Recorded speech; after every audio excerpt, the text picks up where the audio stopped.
Om Shri Sai Nadhaya Namaha. Shri Sai Satcharitra, Chapter 1 Obeisances. The story of grinding wheat and its philosophical significance. According to the ancient and revered custom, Hemad Pant begins the work Shri Sai Satcharitra with various salutations.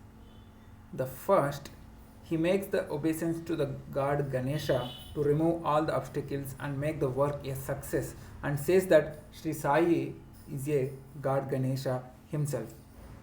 Second, then to goddess Saraswati to inspire him to write the work, and says that Sri Sai is the one with this goddess and that he is himself singing his own life.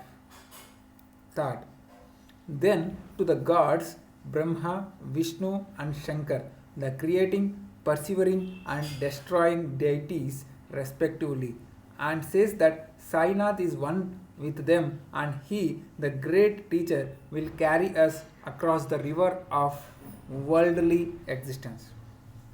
Fourth, then to his tutelary deity Narayana Adinath, who manifested himself in Konkan, the land reclaimed by Parshurama from the sea, and to the Adi Purush, the original Purush of the family.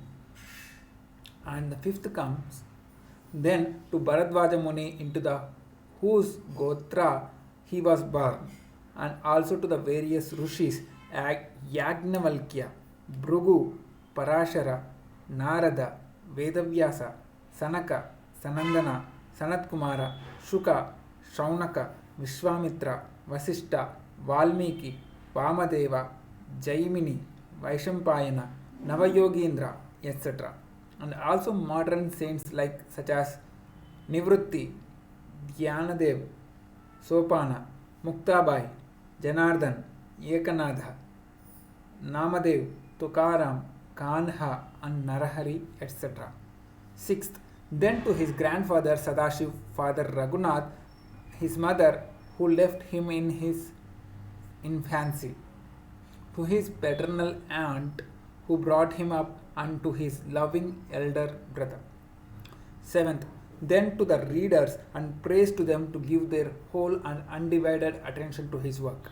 Eighth one, and lastly to his Guru Sri Sai Natha, an incarnation of Sri Dattatreya, who is his sole refuge and who will make him realize that Brahma is the reality and the world is an illusion, and incidentally to all beings in whom the Lord God dwells inside.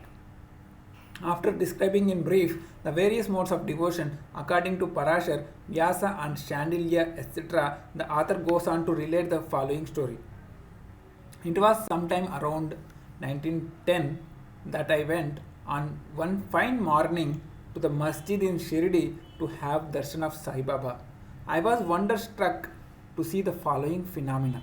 After washing his mouth and face, Sai Baba began to make preparations for grinding wheat. He spread a sack on the floor and thereon set a hand mill. He took some quantity of wheat in a winnowing fan and then, drawing up the sleeves of his kafni robe and taking hold of the peg of the hand mill, started grinding the wheat by putting a few handfuls of wheat in the upper opening of the mill and rotated it. I thought what business Baba had with the grinding of wheat when he possessed nothing and stored nothing, and as he lived on alms. Some people who had come there thought likewise, but none had the courage to ask Baba what he was doing. Immediately this news of Baba grinding wheat spread into the village, and at once men and women ran into the masjid and flocked there to see the Baba's act. Four bold women from the crowd forced their way up and, pushing Baba aside, forcibly taking the peg or handle into the hands, and singing Sai Baba's Leelas, started grinding. At first, Baba was enraged, but on seeing the woman's love and devotion, he was much pleased and began to smile. While then they were grinding, they began to think about Baba had no house, Baba had no property, no children, none of to look forward, none to look after, and he lived on alms, and therefore he did not require any wheat flour for making bread or roti. What will he do with this large quantity of flour? Perhaps, as Baba is very kind, he will distribute this flour amongst us. Thinking in this way, and while singing, they finished the grinding, and after putting the hand mill aside, they divided the flour into four parts and began to remove them by taking one portion per head. Baba, who was calm and quiet up till now, got wild and started abusing them, saying, "Ladies, have you gone mad? Whose father's property are you looting away? Have I borrowed you any wheat from you so that you can safely take the flour? Now do this. Take the flour and throw it on the village borders." On hearing this, the women felt abashed and whispering amongst themselves went to the outskirts of the village and spread the flour as directed by Sai Baba.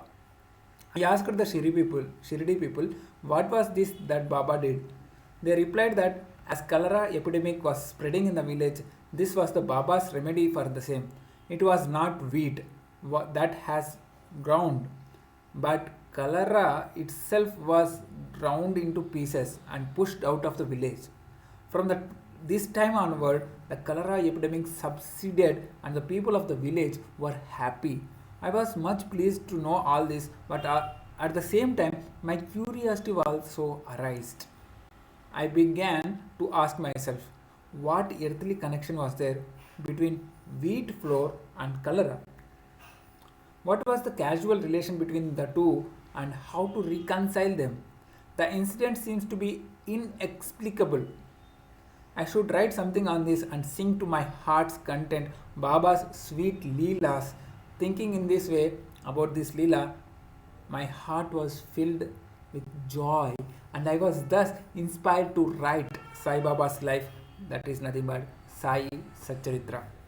And as we know, with Baba's grace and blessings, this work was successfully accomplished. Philosophical significance of grinding. Apart from the meaning, which is the people of Shirdi put on this incident of grinding wheat, there is, we think, a philosophical significance too. Baba lived in Shirdi for almost 60 years, and during this long period, he did the business of grinding almost every day. Not, however, wheat alone, but the sins, the mental and physical afflictions, and the miseries of his innumerable devotees. The two stones of his mill consisted of karma and bhakti, the former being the lower one and the latter the upper one. Karma is the downside and bhakti is the upper stone. The handle with which Baba worked on the mill consisted of jnana, knowledge. It was firm conviction of Baba that knowledge or self-realization is not possible unless there is a prayer act of grinding of all our impulses, desires, sins, and of three gunas, that is sattva, raja, tamas, and the ahankar, which is so subtle and therefore so difficult to get rid of.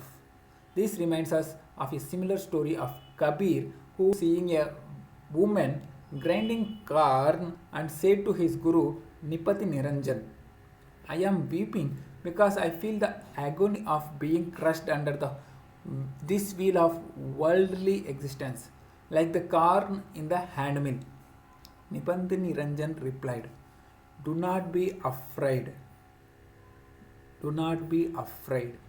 Hold fast to the handle of knowledge of this mill as I do, and do not wander far away from the same, but turn inward to the center, and you are sure to be saved. Bow to Sri Sai. Peace to be all.